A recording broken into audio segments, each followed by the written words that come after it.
Hello everybody, welcome back to Natalie Reads. It's certainly been a while, but we're gonna start out 2024 strong with hopefully resurrecting this channel. Before we start the video, please excuse me if my voice sounds off at all. I'm currently recovering from COVID, so that was certainly a fun way to start the year, but alas, here we are. Welcome to a video. So today's video is going to be all about my priority reads of 2024. It's not 24 books like a lot of people make a list. It's 15, and especially in 2024, I am trying to prioritize my own TBR, the books that I buy physically. Especially, well, given two things. One, in November and December, I bought like 12 books or something like that, which is the most I've ever bought in a period of time. And then I got books for Christmas. Also, in August, I leave home to go to college, and I don't know where I'm going. I could be going 3 hours away. I could be going 12 hours away. So this is really the last time, the last months I'm going to have living in my house with my bookshelf just right there. And I don't know what I'm going to do in college. Am I going to bring books? Am I going to buy books there? Am I just going to read ebooks? I don't really know. That's a discovery for another day. But I do want to prioritize reading a bunch of the books I physically own this year. So it's stuck right here, and let's get into it. The first book, which is one I bought very recently, is Red Rising by Pierce Brown. Ideally, I would love to read the entire series, and my plan with this is to kind of buy the books as I finish them. I don't know what I'm going to do when I get to the most recent book, Lightbringer, because I don't think the paperback has been released yet, but maybe by the time I get around to it, it will have been. I know a decent amount about Red Rising, but I've never really been tempted to make the jump before, but I do think I'm going to enjoy it. It's set in this world where there are like levels, like colors, and the bottom of Society Reds, they've been on Mars, like mining underground, trying to make it habitable, only for them to realize that, hey, like, we've been lied to, we're being used as like slave labor, people are living on Mars, and then there's a rebellion. That's what I've heard about it. I do enjoy science fiction. I don't read a ton of it, but I do like it, so I would love to get around to reading this one, hopefully very soon. Next up is Our Violent Ends by Chloe Gong. I have the Fairy Loot edition from this, so I've had this for a couple of years. I've not had Fairy Loot in quite a while. This is a sequel to These Violent Delights, which I have read. It's a Romeo and Juliet retelling that takes place in Beijing with the mafia or mob and Roma and I think it's Juliet. And there's like a weird plague going around and they have to team up to try to stop it. I enjoyed These Violent Delights, so I bought this and I have not read it in the years I've owned it, so I'm probably going to have to reread the first book, but this is a beautiful Fairy Loot edition, so why not take the jump? Next up is The Prison Healer by Lynette Noni. This is another one where I have the gorgeous Fairy Loot edition, and I just feel like this is one of these books where as I'm starting to age out of YA fantasy, being adult, being about to go to college, I need to take advantage and read them while I still am interested. Now, do I know a lot about this book? No, but I do know it's simply gorgeous. But the synopsis says, 17-year-old Kiva is a survivor. For 10 years, she has worked as the healer in the notorious Deck Prison, making herself indispensable. Kept afloat by messages of hope from her family, Kiva has one goal and one goal only: stay alive. Then, one day, the infamous Rebel Queen arrives at the prison on Death's Door, and Kiva receives a new message: don't let her die, we are coming. The Queen is sentenced to trial by ordeal, a series of elemental challenges against the torments of air, fire, water, and earth, assigned to only the most dangerous of criminals. Aware the sickly Queen has little chance of making it through the trials alive, Kiva volunteers to take her place. If she succeeds, both she and the Queen will be granted their freedom. But no one has ever survived, and with an incurable plague sweeping the country, a mysterious new inmate fighting for Kiva's heart, and a prison rebellion brewing, Kiva can't escape the terrible feeling that her trials have only just begun. It sounds to a certain point like a kind of typical YA plotline, but I'm still excited to read it. I think I am going to enjoy it, so onto the list it goes. This is less of a singular book and more of an entire series I hope to read, and that is Once Upon a Broken Heart by Stephanie Gerber. I actually have read this, but I know absolutely I will need to reread it before continuing on. This is the Caraval spin-off series. Caraval is, I would still say, one of my favorite series, just the fairy tale-esque-ness of that series and of this book just draws me in. This, I know, focuses on Jax, and is, I think, a love story. We follow our main character who finds out that her true love is about to marry another, so she makes a bargain with Jax, and basically things spiral from there. So I know that all 3 books are out in the series, so I would like to try to finish it, although I don't know what I'm going to do because I have the Fairy Loot edition, which is the UK cover. So I'm like, if I want to buy the rest of the books, what do I do? I don't really know. That I will have to figure that out eventually.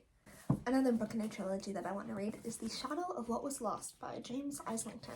And I must admit, I know nothing about this book. I bought this on my 18th birthday when I was in Barnes & Noble. And, well, it's a huge book. It's a trilogy, so it's not a huge series, but I would like to read at least this book, and I mean, hopefully the series, because I also want to try to read series this year. The back says, as destiny calls, a journey begins. It has been 20 years since the godlike augurs were overthrown and killed.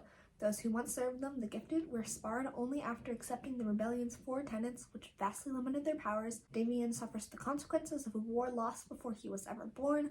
When he discovers that he wields the forbidden power of the augurs, he sets into motion a chain of events that will change everything. To the west, a young man whose fate is intertwined with Davian's wakes up in a forest, covered in blood with no memory of who he is. And in the far north, an ancient enemy begins to stir.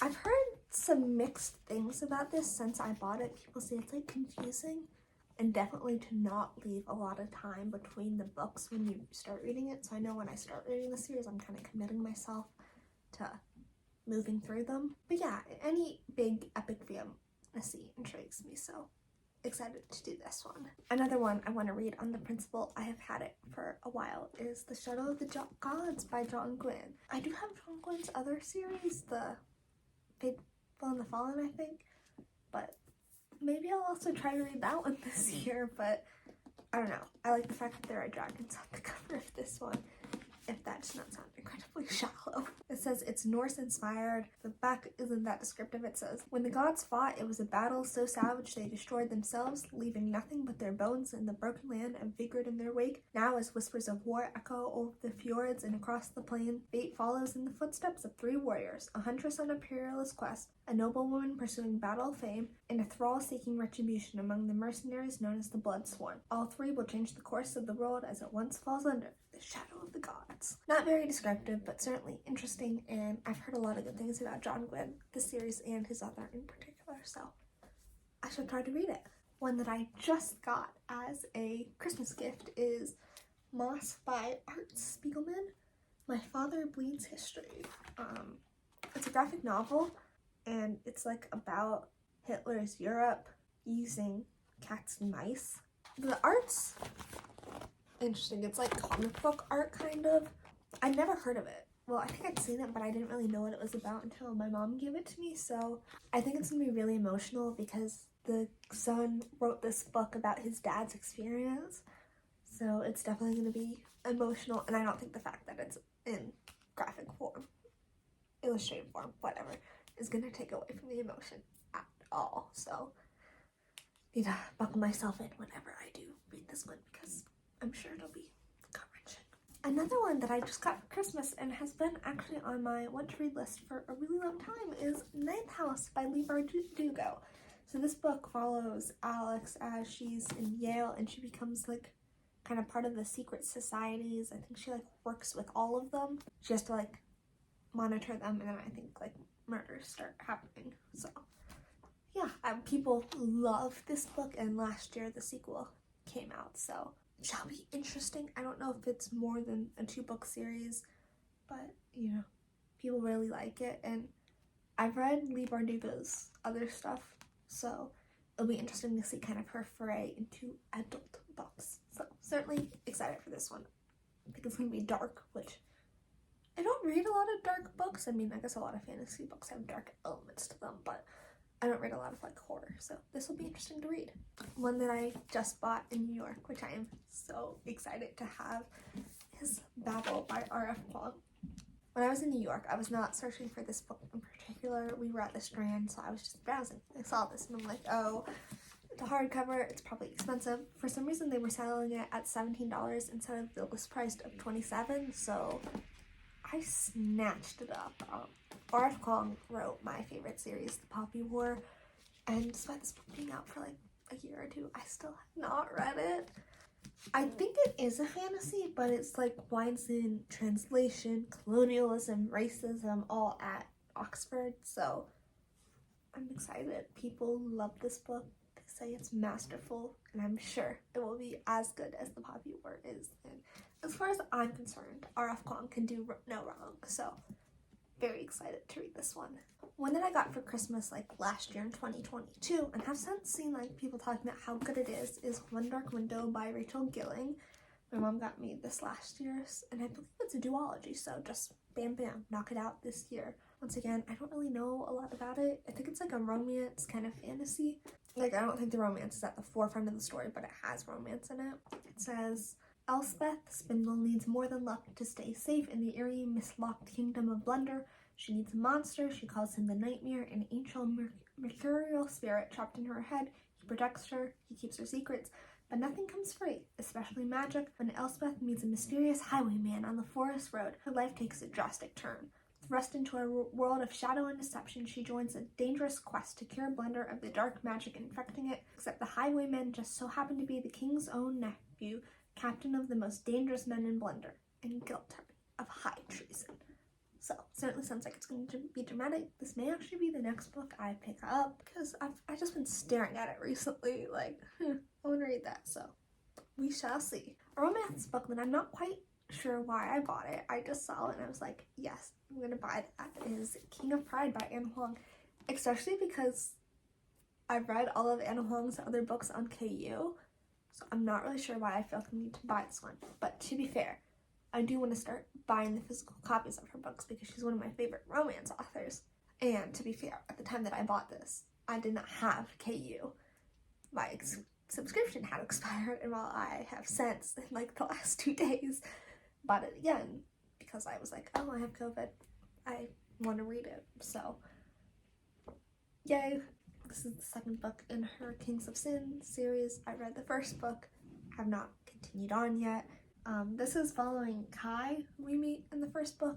I probably have to reread the first book in this series, which I'm like, okay, what do? Do I buy the first book? Because I'm probably gonna buy, if I enjoy this, I'll probably buy like the third book.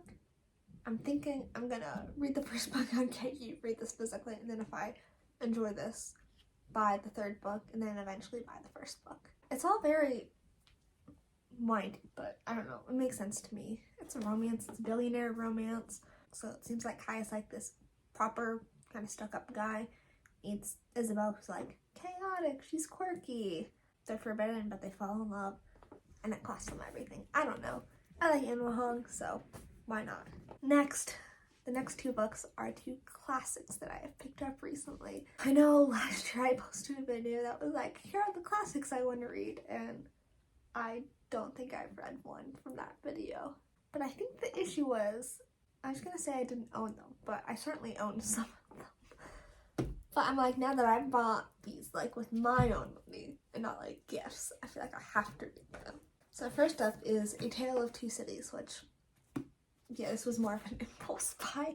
So when we were at the Strand, I noticed that they had these really pretty, like, soft hardcover classic editions. So they were selling for $10, which is like a really good deal. And originally I was gonna buy a Jane Austen one, but my mom owns a lot of Jane Austen books and like the Barnes & Noble edition, so like those are nice. And I couldn't like decide which one to get. Eventually I was like, oh, I'll just get Pride and Prejudice because that's my favorite Jane Austen novel, I think. But then they didn't have Pride and Prejudice. Well, I mean, like, there certainly is an edition of Pride and Prejudice, but they didn't have it at the Strand for whatever reason. That was like the one Jane Austen book they didn't have in this edition. Anyway, so I like was like, oh, I don't know what to get. And then I saw this. And does my sister own a copy of this? Yes, but is this not the most gorgeous thing you've ever seen? Anyway, this is iconic. Do I know what it's about? No. Does everyone know the starting line of this?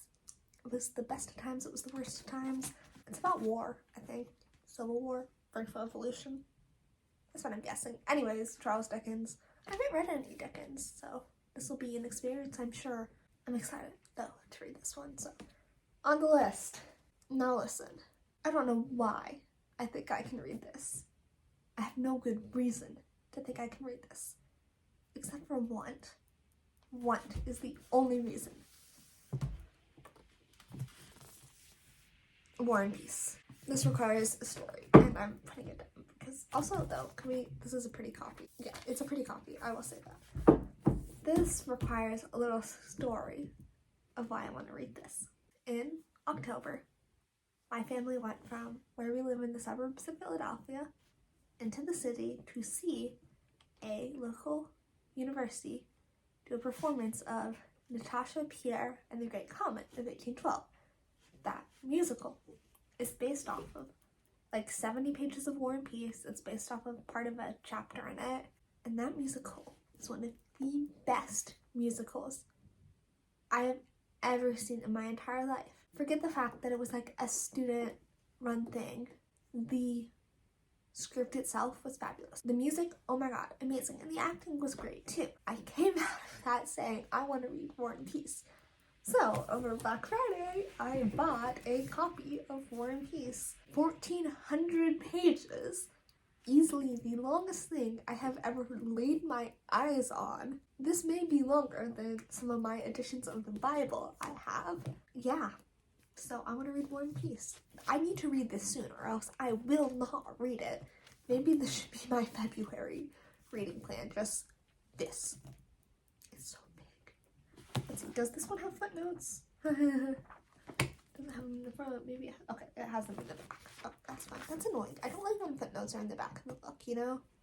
Just keep them in the front. I don't know what this is like. I mean, it's about Russia, obviously. It's about, like, the war, obviously. This was an impulse purchase. Not really. No, it wasn't an impulse purchase. I'm going to read it. I will have done this at the end of the year. Finally, we have 2 fantasy romance books. First up is A Dawn of Onyx. I bought this Barnes & Noble Black Friday when I was buying that, so I was like delusional because I was like, I need $5.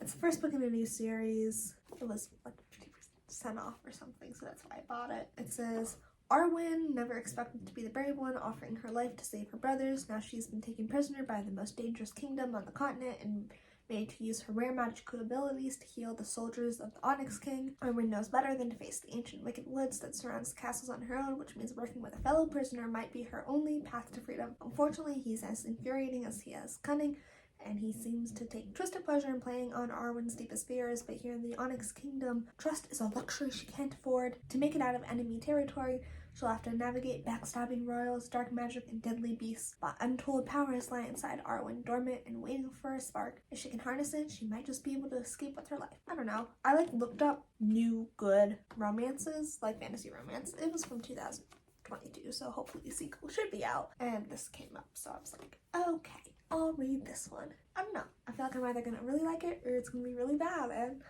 who knows. The final book. It's one I wanted to read for almost 4 years, which is like crazy to me. Is Fortuna Sworn by KJ Sun. This is like one of the original like fantasy romances that like I heard about. So it's about Fortuna who like whose brother disappears, and she like agrees to marry a fairy to help find her brother. I know it becomes like a lot more complicated. So yeah, 5 out of the 6 books in the series are out, so I will hopefully start this soon, and I'm just excited. I've heard a lot of good things about it. What can I say? I'm a sucker for fantasy romance. So these are the 15 books I want to read this year. Will I be successful? Probably not. Especially given that probably under the circumstances I'm expecting to read these 15 before August. I mean, I could take some of them with me to college. Who knows? But yeah. It'll certainly be an experience trying to read them, and I don't know if I'm going to vlog. I don't know what my video plans are for this year, but they're to do something.